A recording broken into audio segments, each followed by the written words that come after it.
Hey guys, welcome to Film Learnin, the show dedicated to learn you some filmmaking and learn you good. Well, it's finally here. The 50,000 subscriber celebration video that I promised at some point in time? I don't know. I know we're pretty much closer to 60,000 subs now than we are to 50,000 subs, but I did promise it, so here it is. And what are we going to be doing on this illustrious occasion? Well, we're going to be watching my very first short film, Paranoia. That's right, it's on a VHS tape. And if you don't know what this is, well, this is what we had before the internet. That's right, it didn't exist when I was a kid. I'm that old.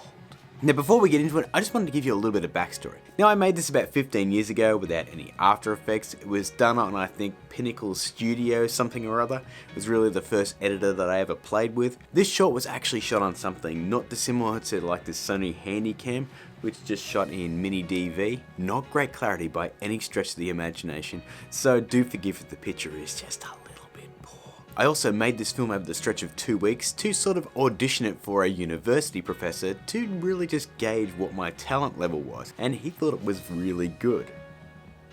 I don't know what the hell he was smoking, but he thought it was really good. In fact, he was really impressed by one special effect in particular, and I'll talk about that more in the commentary. So what I thought we'd do is we'll watch the short in all its cringe-inducing glory, and then we might just go back and I'll run through it with a commentary. So let's get into it, shall we?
So guys, that was my first real attempt at a short film, Paranoia. I hope you found some enjoyment out of that. I know I did.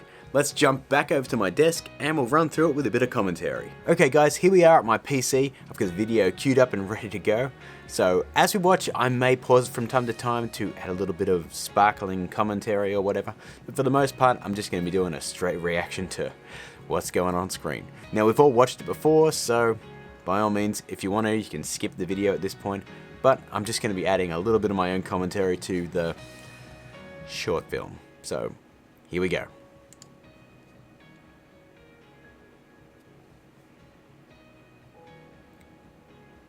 Oh, a Grant G. Cook film. I'm so proud of that. And we got the Paranoia. And this transition is just mind-blowingly great. Look at that eye. And here we cut to me in my mum and dad's bed because I thought it was more cinematic. And my room was a complete mess. And that sound effect is completely in camera. And I don't know what I was trying to do by fumbling around there. But as you can see, there is not a single light to be had here. I didn't have any lights at the time, so it is what it is. You make do what you got. And have a look at this, the way I placed down this milk, and you can see both of the salt and pepper shakers. I spent more time just lining up these shots and making sure everything was perfect in them. And then I do this kind of acting. I mean, look at the method way I pour that milk. That is just brilliant. Does anyone ever pour milk like that in cereal? And just watch how I make sure that the label isn't facing the camera, even though when I sat down, it was. And yes, if you're wondering, that is my actual robe that I had at the time. And boy, it was marinated in some quality stink. Now, this was back probably about 15 years ago now, when I was living out in a farmhouse, I suppose, with my parents. And this house was completely under construction at the time. And that is my very first car, the 1979 Chrysler Sigma 2000. I actually got it off my cousin. It was I think it was his first car as well.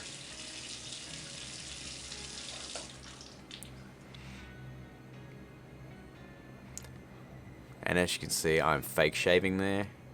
Not a chance in hell I actually shaved that day. Oh, and just look at that lovely bit of stomach there down the bottom. Just fantastic. I utilize a lot of slow-mo here, and it's just that crappy fake slow-mo. And that shot there is the only shot in the entire thing, I think, that I actually got help with. I had my little brother come out and turn the tripod.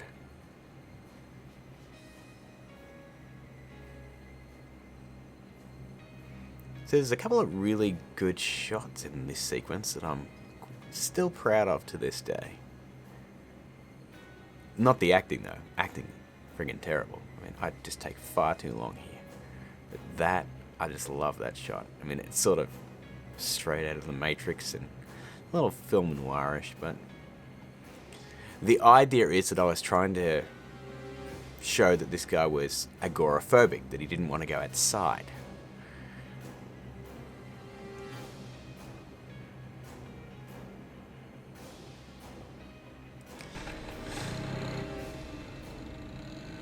I still don't know how I did that shot.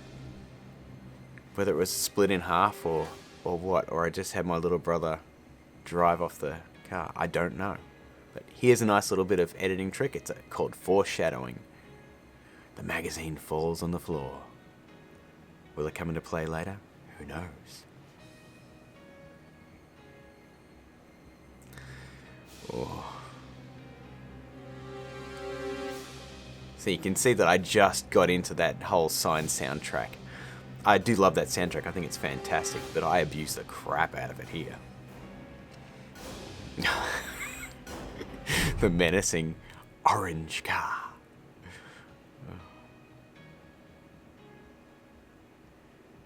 You might notice the frame rate drop a fair bit. I rendered this thing, I think, 30 times. And I worked on this when I went to the audition to show this Oh, before I keep going, that shot right there was achieved by loosening the tripod and letting the camera slowly fall down on its own. So no one was operating the camera there. This is just a nice little trick for you.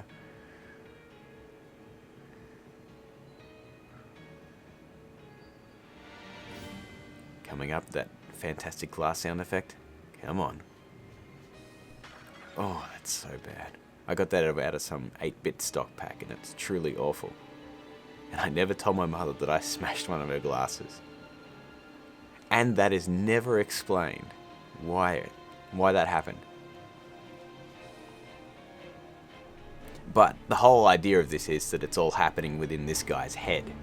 So he probably smashed the glass. And as we can see here, I've completely negated all of the sound effects except for that terrible beep. So the idea is that the more and more paranoid this guy's getting, the more that car is gradually getting towards the house. And watch out, here comes a really great close-up with some, now I don't know if you know, but that is totally ADR breathing.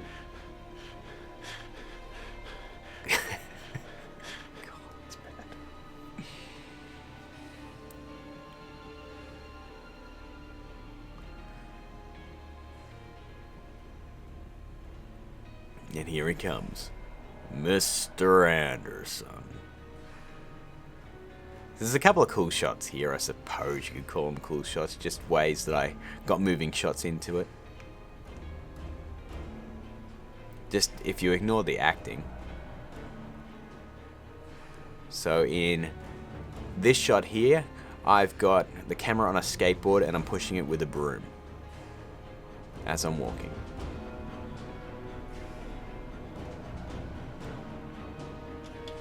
And the sound effects suddenly return. So it's supposed to emphasize the fact that he obsessively, compulsively unlocks a door, then locks it, then unlocks it, then locks it again. And that's the only one he didn't lock. But since the sound effects aren't in it before, it has no bearing on it. And here's our foreshadowing. Coming around the corner. And what is he going to step on? The magazine! And for some reason, it's a crappy 8-bit howitzer sound effect. The only problem with that is that I already ran around the corner. So the editing doesn't really work. But don't tell him that. He thought it was really cool. Much like he also thought that swordfish style chin fluff was really cool. It wasn't.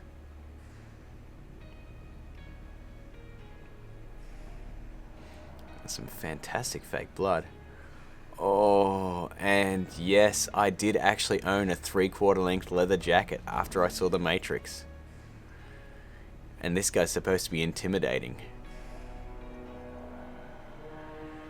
Oh, that acting is so bad. Watch out. Oh, what a fantastic trick. So I actually like some of the shaky cam stuff because it adds a little bit of tension. But there's not a lot of tension to be added when... Oh, sorry. Let's just go here. I actually had my little brother come down and say, bang on the door twice.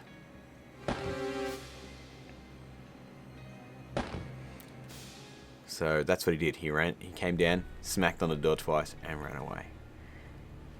Now, this is the point where he's starting to figure it all out. When I opened the door of the car, it went away.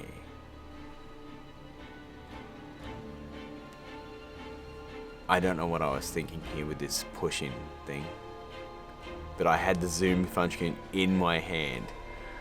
And one thing you will notice as well, from shot to shot, I don't know what the hell it was the deal, but my shirt turned inside out. That is just a pair of boots. No one standing there. And this is some stellar acting here with the key. Like, I actually had to pull it out in order to do that. Some of the shot placement's actually pretty good, and I love that light going down the hallway there. But here comes the special effect that the uni professor went absolutely nuts on. He must have watched this 10 times, and there is nothing impressive about this whatsoever. It's just a transition. That's it. I mean, that was awful. Truly awful. Just like that resting bitch face there. Oh. Oh, God. Now, the idea behind this being all overexposed is symbolic. That he's not been into the outside world for a long time, so I cranked up the exposure on it. It makes the image damn near unusable, but it was supposed to be metaphorical. And you can see that the blood is actually splitting all over my face because it was just $2 fake blood. Oh, what fantastic acting.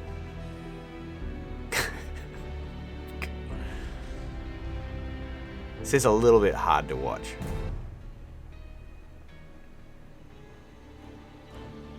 And here we go, getting a bit artsy.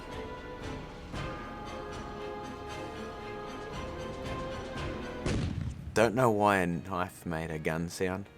I probably could have just used an orchestral hit, but I was working with the Sign soundtrack, and that's it.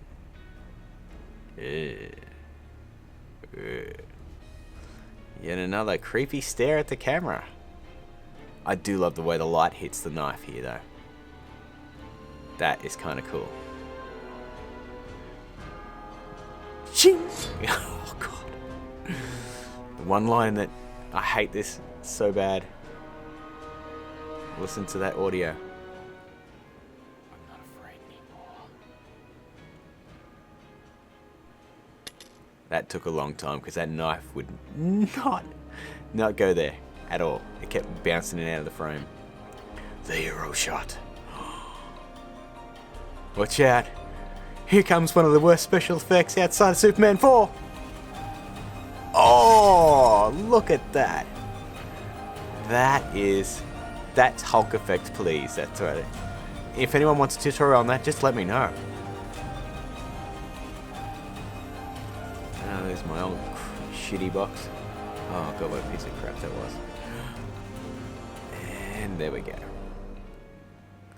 And totally ripping off the Sixth Sense's final shot. Look at that chest hair. Look like the bald guy in this shot. And we finished the whole thing off by walking into the land that I used to own. So there you go, guys. That was written, produced, and directed by Grant G. Cook. And he was so proud of it. What can I say? It's my first short film. I like some of the stuff in there. I still do to this day. I can't say that I hate it, because without it I wouldn't be here. Without the encouragement from that professor, I wouldn't be where I am now. I wouldn't have kept going with filmmaking. It just goes to show you got to start somewhere.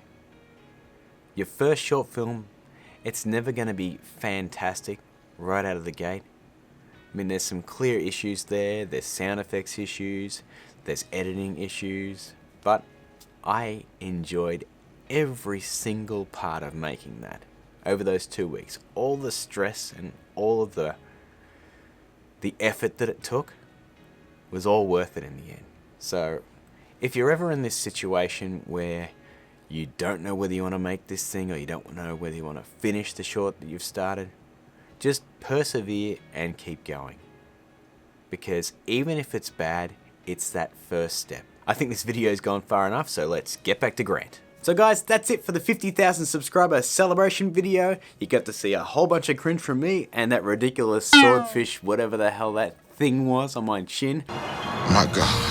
I just want to take this time to thank you all for subscribing and supporting the channel. And here's to our next 50,000. We're about to hit 60,000 soon, and I'm hoping to launch yet another short film competition. So stay tuned for that. As always guys, if you enjoyed the video, please like and share it. If you're new here, by all means hit that face of mine and subscribe. My Patreon info is above there. and I've got 2 more of our other videos right over here, as well as my social media crap above my head. And until we activate that fist of justice, I know I've been saying that for so long, but it's coming. Keep learning.